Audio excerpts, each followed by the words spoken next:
Ada satu gelar yang selama hampir 8 dekade tidak pernah ada yang berani merebut dari Amerika Serikat.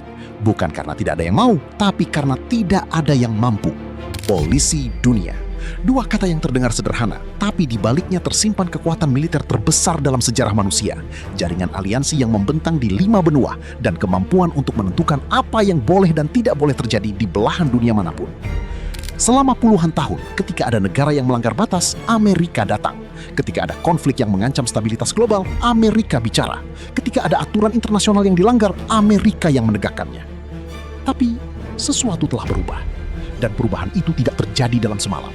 Ia datang perlahan, seperti retakan kecil di fondasi gedung pencakar langit yang tidak ada yang perhatikan, sampai tiba-tiba temboknya mulai retak dari dalam. Pertanyaannya sekarang bukan lagi apakah Amerika masih layak menyandang gelar itu. Pertanyaannya adalah, sejak kapan gelar itu sebenarnya sudah hilang? Untuk memahami mengapa gelar polisi dunia ini begitu penting dan mengapa kehilangannya begitu berdampak, kita perlu kembali ke titik di mana semuanya dimulai. Tahun 1945, Perang Dunia Kedua baru saja berakhir. Dunia hancur, Eropa rata dengan tanah, jutaan jiwa hilang, dan yang tersisa dari semua kehancuran itu adalah sebuah pertanyaan besar. Siapa yang akan memastikan ini tidak terjadi lagi? Jawabannya adalah Amerika Serikat. Bukan karena mereka paling bijak, bukan karena mereka paling adil, tapi karena mereka adalah satu-satunya kekuatan besar yang keluar dari perang dengan ekonomi yang masih utuh, militer yang masih kuat, dan kapasitas industri yang tidak tertandingi. Dari posisi itu, Amerika membangun dunia baru. Mereka mendirikan PBB, mereka merancang hukum internasional, mereka menciptakan sistem Bretton Woods yang menjadikan dolar sebagai mata uang cadangan dunia. Mereka membangun NATO, mereka mendanai rekonstruksi Eropa melalui Marshall Plan. Dan di pusat semua itu, Amerika berdiri sebagai penjaga, sebagai polisi yang memastikan setiap negara mengikuti aturan main yang sudah ditetapkan bersama. Kalau ada negara yang melanggar hak asasi manusia, masuk daftar hitam PBB. Kalau ada rezim yang mencoba mengembangkan senjata pemusnah massal, kena sanksi ekonomi. Kalau ada yang berani mengganggu stabilitas kawasan strategis, armada kapal induk Amerika sudah parkir di depan pintu. Sistemnya tidak sempurna, ada banyak kemunafikan di dalamnya, ada banyak standar ganda yang diterapkan.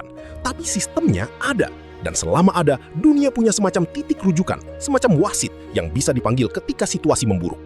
Sampai Trump datang.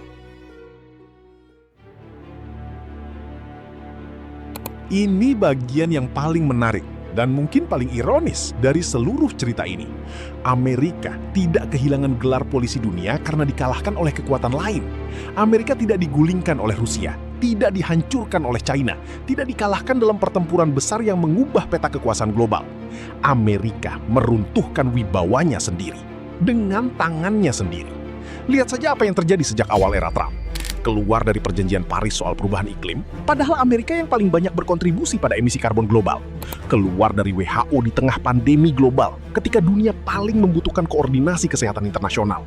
Membubarkan USAID, instrumen soft power terbesar Amerika yang selama puluhan tahun membangun citra Amerika sebagai negara yang peduli pada dunia berkembang. Satu persatu, pilar-pilar yang membuat Amerika layak disebut polisi dunia itu dicabut dari bawah. Dan kemudian ada satu momen yang menurut banyak analis menjadi titik tanpa balik. Serangan pertama Amerika ke Iran dalam konflik yang sedang berlangsung ini tidak menyasar instalasi nuklir, tidak menyasar pangkalan militer. Serangan pertama itu menghantam sebuah sekolah. Sekolah tempat 165 anak perempuan belajar. 2 rudal Tomahawk dikonfirmasi diluncurkan dari kapal perang Amerika. Cukup satu fakta itu saja. Satu fakta itu sudah cukup untuk menggugurkan semua gelar, semua klaim moral, semua retorika tentang Amerika sebagai penjaga nilai-nilai kemanusiaan universal. Negara yang dulu membawa berkas pelanggaran hak asasi manusia negara lain ke meja Dewan Keamanan PBB, kini menembakkan rudal ke sekolah anak perempuan. Tidak ada cara untuk memutar narasi itu menjadi sesuatu yang dapat diterima. Dan dunia melihatnya, semuanya. Ada satu hal lagi yang semakin mempertegas keruntuhan citra Amerika sebagai kekuatan yang tak terbendung. Trump pernah berkata dengan penuh keyakinan di depan kamera di platform media sosialnya bahwa Iran sudah hancur, program nuklirnya sudah dihancurkan, infrastrukturnya sudah diobliterasi. Iran is gone, katanya. Dunia menahan napas. Dan kemudian, tanggal 28 Februari, Iran membalas. Bukan dengan gertakan, bukan dengan retorika, tapi dengan serangan nyata yang menunjukkan bahwa kapasitas militer Iran jauh dari hancur. Target 4 hari, kemudian direvisi jadi 2 minggu, lalu 1 bulan. Sekarang sudah lebih dari 2 bulan dan konflik masih berlangsung. Ini bukan sekadar soal Iran, ini adalah soal persepsi. Ketika kekuatan militer terbesar di dunia tidak mampu memaksakan kehendaknya pada sebuah negara yang sudah puluhan tahun dikepung sanksi ekonomi, pesan yang dikirimkan ke seluruh dunia sangat jelas. Hard power Amerika tidak sekuat yang dikira. Dan ketika negara-negara lain mulai membaca pesan itu, sesuatu berubah secara fundamental dalam kalkulasi geopolitik global. Ini mungkin pergeseran terbesar yang paling jarang dibahas. Dulu, ketika Amerika mengajukan resolusi di Dewan Keamanan PBB, hasilnya sudah bisa ditebak. Sekutu-sekutu Barat berbaris rapi di belakang Washington. Blok Timur memveto, sisanya abstain karena takut kena sanksi ekonomi Amerika. Sekarang, ceritanya berbeda. Amerika dan beberapa negara Teluk mengajukan draft resolusi PBB terkait normalisasi situasi di Selat Hormuz. Draft itu sudah diubah berkali-kali, voting terus ditunda. Bukan hanya karena takut diveto Rusia dan Cina, tapi karena Perancis tidak ikut. Perancis, anggota NATO, sekutu lama Amerika, salah satu negara yang selama puluhan tahun berjalan seiring dengan Washington dalam hampir setiap forum multilateral besar. Hari ini, Perancis tidak ada di antara 115 negara yang mendukung posisi Amerika. Dan bukan hanya itu, 40 negara dipimpin bersama oleh Inggris dan Perancis mengadakan pertemuan perpisah untuk membahas normalisasi Selat Hormuz versi mereka sendiri. Bukan versi Amerika, bukan versi Israel, versi mereka. Ini bukan lagi dunia unipolar di mana Washington bisa mengangkat telepon dan meminta semua orang berbaris. Ini adalah dunia multipolar. Dunia di mana bahkan Komandan Marinir Amerika sendiri sudah mengakui secara terbuka bahwa China bukan lagi near peer kompetitor, tapi sudah menjadi peer kompetitor, kompetitor yang setara dalam kekuatan militer. Satu-satunya kartu truf yang masih tersisa di tangan Amerika adalah dolar, mata uang cadangan dunia, kendali atas IMF dan Bank Dunia. Itu yang masih membuat Amerika relevan secara struktural di sistem keuangan global. Tapi bahkan itu pun mulai dipertanyakan.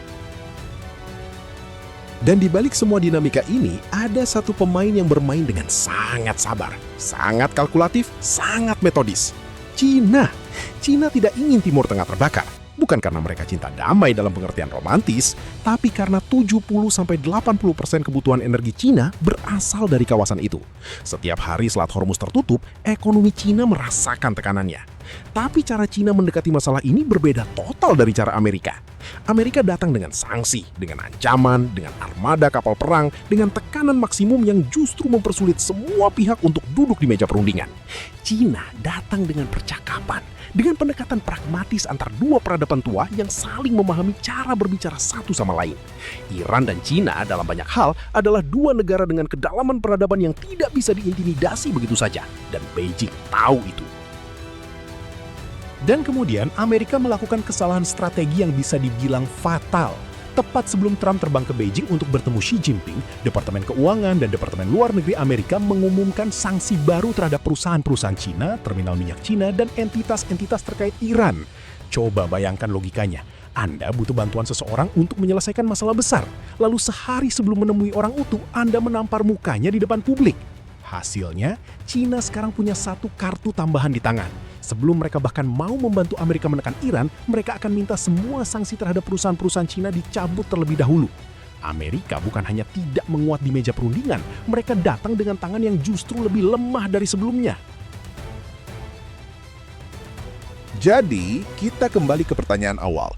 Jika Amerika sudah tidak lagi mengemban peran polisi dunia, siapa yang mengambil alih? Jawabannya mungkin tidak sesederhana China menggantikan Amerika. Dunia yang sedang terbentuk sekarang bukan dunia dengan satu polisi baru. Ini adalah dunia tanpa polisi tunggal. Dunia di mana kekuatan-kekuatan besar saling mengimbangi, saling menegosiasikan kepentingan, dan tidak ada satupun yang bisa dengan mudah mendiktekan kehendaknya pada yang lain. Apakah itu lebih baik? Apakah itu lebih aman? Belum tentu.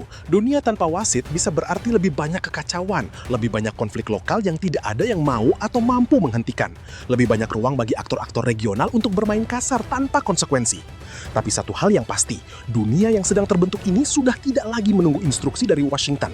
Dan Amerika, untuk pertama kalinya dalam 8 dekade, harus belajar bagaimana hidup di dunia yang tidak lagi menganggap mereka sebagai pusat dari segalanya. Apakah mereka siap untuk itu?